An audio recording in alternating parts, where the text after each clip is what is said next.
Welcome to all EmbeddedRoom. In this video, we will see about system bus.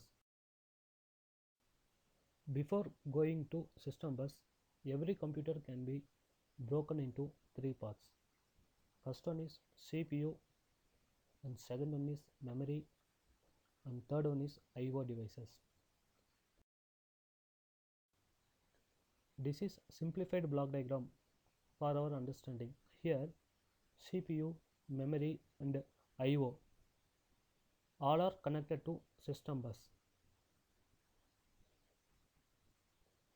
Everyone knows CPU is the brain of the computer. The main function of the CPU: fetching, decoding, and execution of instruction. The function of the CPU is to execute the information stored in the memory and transferring the data between memory and I/O devices. CPU is connected to memory and I/O through a strip of wire called bus. The CPU must be communicating with all devices and connected together by communication channel called bus. Bus is nothing but it is a system bus. So the system bus consists of control bus, data bus, and address bus.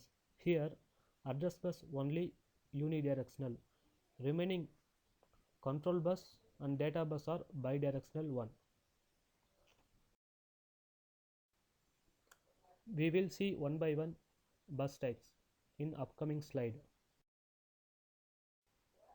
The first one is data bus. Data bus transfer the data from one location to another across the computer. It is a bidirectional one. The CPU uses the data bus to transfer the data. It may be 16-bit or 32-bit data bus. So the 16-bit means the number of lines would be 16. So it is called width of the data bus. Each line carries only 1 bit. So the width of the data bus is 1 byte, that is 8-bit means 8 parallel lines. If it is 16-bit, so 16 number of parallel lines. The width of the data bus determine the overall the system performance and speed. Data bus perform two operations, write operation and read operation. If it is write operation, the processor put the data on data bus. If it is read operation, the memory controller get the data from memory block and put into data bus. So data bus carried to CPU. Next one is address bus. Address bus carries the address information. Whenever the CPU need the data from memory, it places the address of the data on the address bus. The address is carried to the memory where data from requested address is fetched and placed on the data bus. Data bus carried to CPU. It is an unidirectional one, so the address can be transferred in only one direction from CPU to required port or location.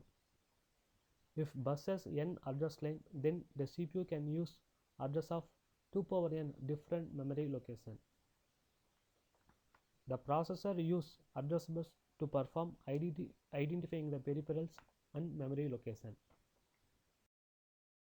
And last one is control bus. Control bus carry the control information from control unit to other unit. It is an bidirectional one. The control unit control the functioning of other unit. Example: input, output devices, and secondary storage. Whether the data is reading or writing is determined by the control bus. If data is read, the control line is low. If data is write, the control line is high.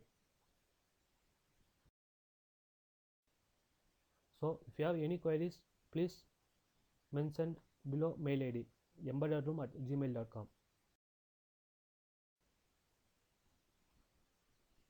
Please subscribe our channel and press the bell icon.